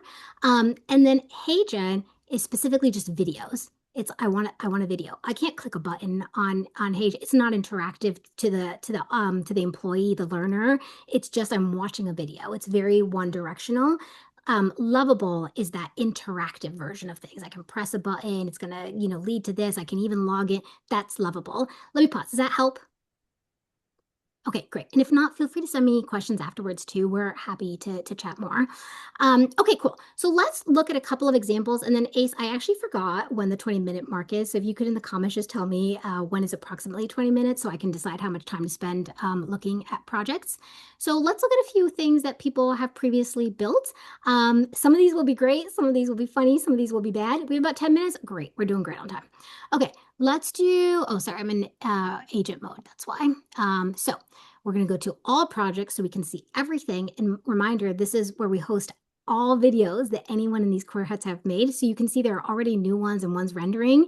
These are ones that people right now in the breakout groups are playing around with. So pretty cool. But let's scroll down so we can see ones that are already done. Let's do serious New York City street insights. Okay, I'm down. Oh, is this gonna, oh, it's just loading. Give it a second. Every morning, the sun rises without being asked. It doesn't wait for permission or wonder if it's ready. It simply rises, and the world wakes up around it. Maybe that's the reminder we all need. Just show up. The rest tends to follow. Okay, that's a video. Let's go through a few, and then I'll pause for discussion, or if there's anything people want to, play around with or experiment, or if you want to go back and build now that you've seen some of these things. Let's do Etsy's Code of Conduct Explained. Okay, I'm down. Let's do it.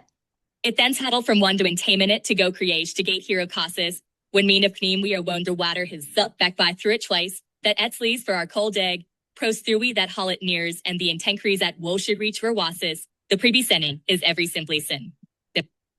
I do not know what went wrong with this, but clearly it didn't interpret the script correctly. Maybe the prompt was too complicated. So you can start to get a sense of like where things go wrong. Let's try this one. Oh, look, there's a Santa one here. How funny. Let's watch the Santa one. All right, well, I'm going to head out. I'll see you guys later. All right, another job well done. All right, well, it's time for my second job. Okay. I'm not sure what that would be for, but hey, maybe someone was just playing around. I like it, got some laughs. We'll do one more and then we'll pause for some discussion and see if we want to reorient our focus. Okay, let's do scrolling down. Ooh, there's two people in this one.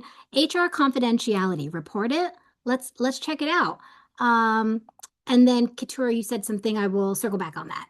I overheard two HR leaders in the lunchroom discussing the upcoming divestment of a subsidiary and the proposed exit packages for their executive team. This seems like confidential information. Should I be reaching out to anyone to report this? Okay. Let me pause. I'm seeing some nodding. Katura, you said maybe a COI disclosure on second job. Oh, you're saying like that's maybe what the video was for. Got it. Okay, funny. Okay, Holly, I saw you nodding. What's going through your mind?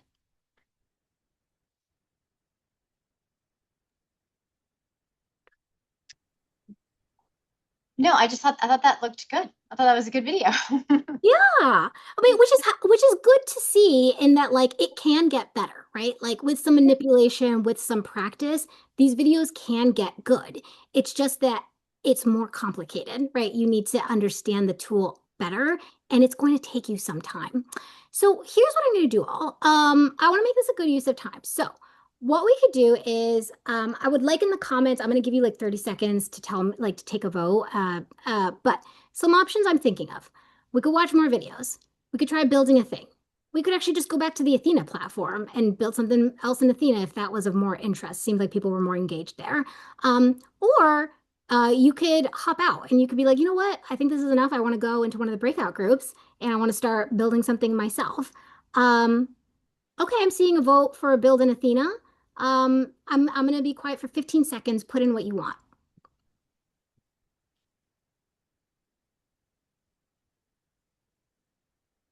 Oh, Lisa, you just missed it.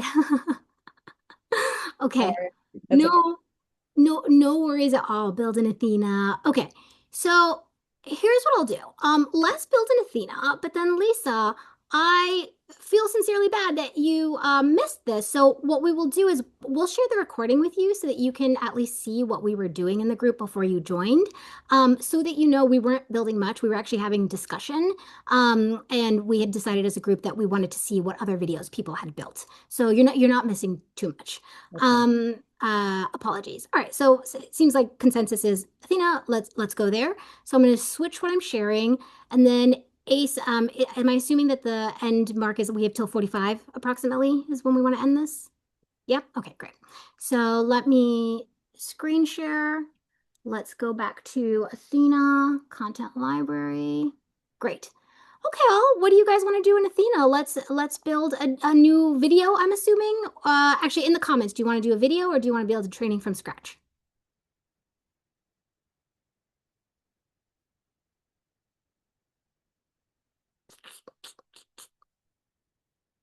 All right, if I don't get it, Okay, I'm gonna make an executive decision. Let's do training from scratch, build a training from scratch. Oh wow, build a training from scratch using a PDF. I didn't have that work. Someone was taking over. Okay, yeah, let's do from scratch, not a video. Okay, that's actually very helpful context that you all are like, I actually am more interested in training building, less in the video. I will maybe in the feedback forms, if you all could give us more context, that would be helpful so that we just make these as good a use of time for future cohorts as possible. Because maybe we shouldn't be training on video. Okay, cool. So let's do a new training. So we're gonna add a module. Whoever speaks first gets to choose. What training do you all want to build? Oh, well, you actually said that you wanted to build it off of a PDF, right? So let me actually let's do that. Let's do a training off of Athena's dating policy because I already have that downloaded. So we're gonna do Athena's dating policy.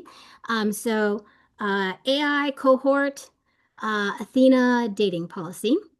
And then I'm gonna need to unfortunately stop screen sharing for a second so that I don't accidentally share something confidential. But all I'm doing is I'm gonna click here and then I'm clicking here. And then actually I'll walk you through this. I'm gonna say let's do detailed so that we get the most variety of slides. I'm gonna say include knowledge checks. I'm gonna say include pulse checks, and I'm gonna include a custom prompt, which I'll work with you together on.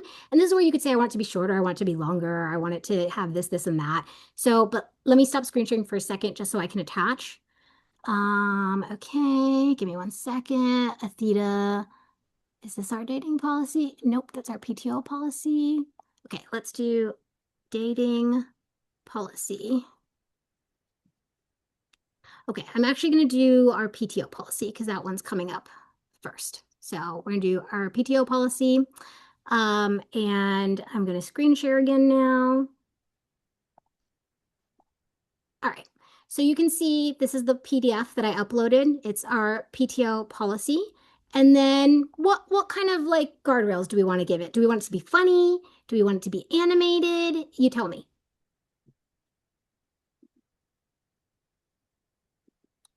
Okay, I'm going to make an executive decision. Make it funny and conversational. Include a few dad jokes while keeping it professional. All right, let's see what it builds for us, okay? So it's bringing us back to this AI tool builder. It's going to take a beat, but maybe like in 30 seconds, it will finish generating. You can see what it's doing on the left-hand side, and then we'll see how closely it aligns with Athena's PTO policy. I'm excited to see it. Maybe we end up rolling this out to our employees. All right. Okay, wow, that loaded pretty quickly. So we'll see. Athena offers flexible time off for eligible employees in the US and Canada. True, we have US and Canadian employees. Okay, some information here. Now it's starting to load some imagery. Okay. Let's see. This policy applies to specific employee groups. Coverage is based on employment status and weekly hours worked. Yup. Include full-time, not also included exempt employee. Okay, great. So just give me some information about this. Flexible PTO, vacation, talking about the difference between sick time, bereavement, jury duty. Wonderful. Okay, what do we want to edit here? What do you wish you had seen that you hadn't seen? What else do we want to prompt it with?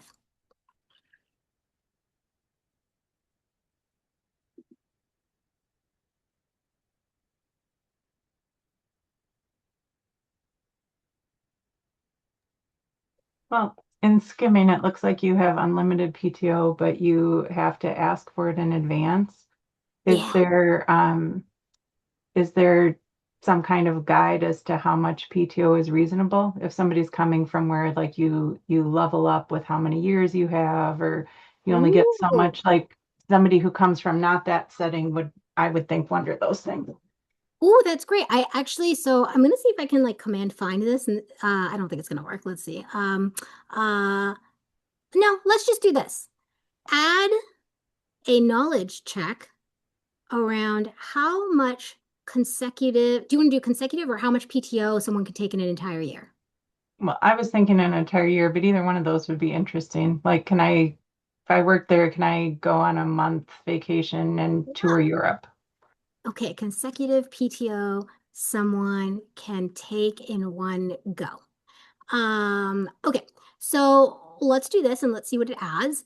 I will say also, this is part of that interesting discussion that like Holly mentioned, which is like, how do you know which tool is the right solution for your needs? It's possible that like, yes, it's worth putting this in the training because this is a question that comes up all the time. In fact, maybe you get this question so much that you come back and you say, I'm going to update our onboarding training that we have for PTO because I get this question so much. I want a specific knowledge check on this. It could also be that you say, well, it doesn't matter how much training I give people. This question keeps coming up periodically. So I want to create a policy bot. And that policy bot will be able to answer those questions, which we actually, I don't know, Ace, can you drop a link to Athena's like demo policy bot in case it's helpful for people to play around with that? Because our policy bot has been created. This is a public facing one that's been created with all of Athena's policies pre-populated. And so that one can answer the question. So you can see that in action as well. Maybe the answer is both, like it's a two-pronged approach. Okay, so added a new knowledge check. Okay, I want to see if it usually will highlight where the new, but let's see. What does policy about how much consecutive PTO an employee can take at one time? This is fixed company-wide. Maximum number of consecutive employees may take any amount. The policy does not set a specific. Okay, this honestly is not specific as I would want. So I would go back and I would edit it. I would be like, this is you cannot take more than 3 consecutive weeks at a time without escalated approval. I would update this, but it did the thing. You could also just manually edit it if you didn't want to have to go through AI to do that again. Let me check the chat to see. Okay, I don't think Ace has had a chance to share the oh, here we go. So here we go. I'm just going to share this real quick and then I'll pause. It looked like maybe Matt wanted to say something. This is our policy bot. And like here, you could ask something like, how much PTO can I take? And by the way, like if you wanted this for your companies, then we would just upload it. We would create it with your policies, and it's created such that like it's not open source, so it cannot pull information from anywhere except your policies. And also you can set it up such that like, do you want it to be anonymous? Do you not want it to be anonymous? Do you want to get access to the data results so that you can see what trending questions are coming? Do you want access to like the analytics dashboard on that? But yeah, so this is our old policy actually. So we used to be on a limited PTO policy. So this is the correct answer for the previous policy really, and it links then to the policy, which is what it would do for like whatever policies were uploaded here. Okay, everyone's back, so I want to be mindful of time. Matt, you were going to say something, and I'm going to stop screen sharing. I actually really didn't. I think I just left my mic on by, but so no, this has been going well, and this is fascinating. This is the second time, everybody, I have taken this, and still am struggling with a lot of the challenges of thinking through the videos. So anybody who's wondering, this is pretty overwhelming. What are you doing here? How do I figure this out? You are not alone. It is a very common experience. So common. Thank you, Matt, for sharing that. Lisa, I'm going to let one of our TAs answer your question async. Thanks. Yeah, of course. What I want to do as we sort of like come to a close here is I want to get a gut sense of like how people are feeling, because to your point, Matt, it is quite overwhelming. And I want to know like where we can dig in further, what we should keep in mind as we head into tomorrow's session. Can you all in the comments give me like one word, phrase, or sentence on like how you're feeling right now? What's going through your mind having just gone through AI video training? I will be quiet for about 15 seconds.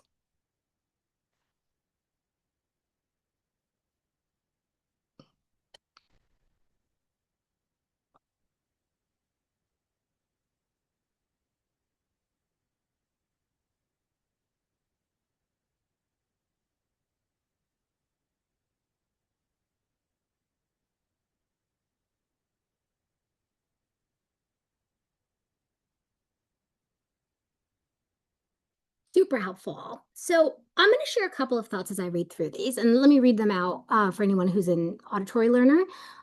So I'm hearing a little frustrated because I know it will be cost prohibitive. What Matt said, challenge still with what to use for what. Lots of potential, but still also challenging and cost. I see great value, but not sure how the org will see it. I don't know what I don't know. How can I ensure that I do know what can be generated by AI and where it can help in my day-to-day? I'm going to answer some of these, and please know that they're my opinion. Other people might see it differently. And then Matt, of course, I would love to hear your perspective as well as our resident compliance expert. My biased HR opinion is I actually think long term, the move is actually not to be an expert in every individual AI tool out there. The move is to push vendors to create an environment that is built on AI automation tool, AI tools, such that you can have one vendor that does all the things. And I think that we've seen this over time. And so, like on the HR side, I'm like waiting for our ATS, for example, to leverage AI more because why is it that I have to manually download all the resumes, plug it into Claude, and then have Claude help me go through 1,000 resumes, right? I actually think the long-term world is like you got to push your vendors to do the thing. In the meantime, I do think it's helpful just to know what's out there so that again you can push your vendors, but to the points of like, I don't know what I don't know, and how can I ensure, that I know everything? I don't think you'll ever know 100%. Like, I'm not going to know 100%, and I'm running this session. I really just think it's all about continuing to practice, continuing to talk to your network and iterate and experiment and see what you find. On the cost thing, I do think again that's part of why I would push on the vendor side is that like, yeah, if you are having it's like the whole like consolidation discussion, right? Like if you have 5 different tools that you're navigating, that's 5 different contracts that you're paying. And if you have 5 different AI tools that you're paying for, instead of just having 1 or 2 vendors that are doing all the things for you, yeah, unfortunately, that is going to quickly become cost prohibitive. And so, again, like, I think the best thing you can do is find like 1 or 2 tools that you really like that can do a lot, whether it's Claude, whether it's Lovable, whether it's, something in your compliance tech stack, and then just like lean on that and see how much that can do for you versus trying to like take on 8 different AI tools. We're showing you a selection so that you can make well-informed decisions about your options, not because, in my opinion, I would never suggest that you should be an expert in all of these tools. I actually don't think that's the best use of anyone's time. Matt, you're the compliance expert here. Like what goes through your mind as I talk through this and also having now gone through your second iteration of trainings here? Yeah, I think that we need to think about this at 2 different levels. There's all of the point that you just said about the tools, and you're right. You don't have to be a master at all tools for all things. I still don't know how to put together a pivot table in Excel. There, I've said it out loud. I've asked Claude, couldn't help me figure it out, and I've been doing spreadsheets for 20 years. So you don't I need will to eat know you. all tools for all things, but knowing the basics of how the tools work and how to think about asking others for the tools and ask them the right questions. That's all 100% true. The other level, though, is still to think about um, the use cases and where would it make the most sense. So I will give an example that I heard from another compliance officer who has a fantastic idea. They were at a large company expanding overseas, so suddenly she had to reach out to a lot more new international audiences to introduce the compliance function. She was using video, AI generated video, but she recorded herself talking about, hello, welcome, this is the compliance function, feel free to reach out, and uploaded her video and had AI redub her in native languages for all of the new employee populations. And then that was so well received that suddenly all of the overseas populations are badgering her with a ton of compliance issues. She wound up actually getting enough budget to hire another person for all of the new work that AI was helping her to sort of bring into the fold. So that would probably be a very good use of AI video editing. It's not even generating, but I know people who've done it for dubbing. I know people who've done it for captions, things like that. Could you also use it to make a 20-minute training video on anti-corruption? Sure. Is that going to cost a lot? Yes. Could you just turn on your iPhone and record yourself because that gets to the natural interactivity we were all talking about? Yeah, you could probably do it that way. So judging when does it make sense for video? When does it make sense for recorded video that then gets edited? What about the more interactive PowerPoints that Melanie was doing? Like knowing which levers to pull and which are going to be the most cost effective for the use cases you have in mind. That's going to be really important. And it does tie together to, could this tool do this thing for me that would probably be more cost effective than remaking a video 19,000 times, which allegedly is what it cost Coca-Cola to make those polar bear commercials they show at Christmas and the Super Bowl. 19,000 iterations before they got the polar bear to do whatever it is at Christmas. We don't need that, and you don't have the budget for it. But there are plenty of other ways that these tools can help you out in a very cost-effective way. I think so well said, Matt, like genuinely, so well said. I'm going to pause for any other thoughts that people might be sitting on, questions people might have. If we do want to dig into some more about like, how do you know when to use what tool? I'll give you all about 15 seconds to either speak up or drop in the comments. Otherwise, I'm happy to give back a few minutes of everyone's time.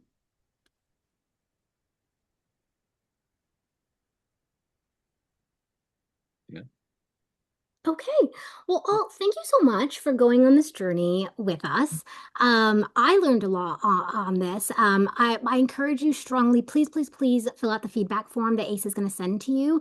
I look at them closely and I will incorporate them to the extent possible for tomorrow's training session. Tomorrow we will be talking about data analyzation. There is a bit of homework that you have to do in order to be prepared for this. So please do read the email and just make sure that you're set up for success so that we can jump right into it tomorrow. And we will also talk about data visualization so that one, you can look at data more easily and interpret it more easily, but also so that you can then bring that to your board meetings, to your leadership team meetings, just to get better buy-in and credibility. I'm excited for it. And thank you all for being such a great and engaged audience as always. Thank you. Thanks, Thanks, all. Melanie. Bye. Thank you.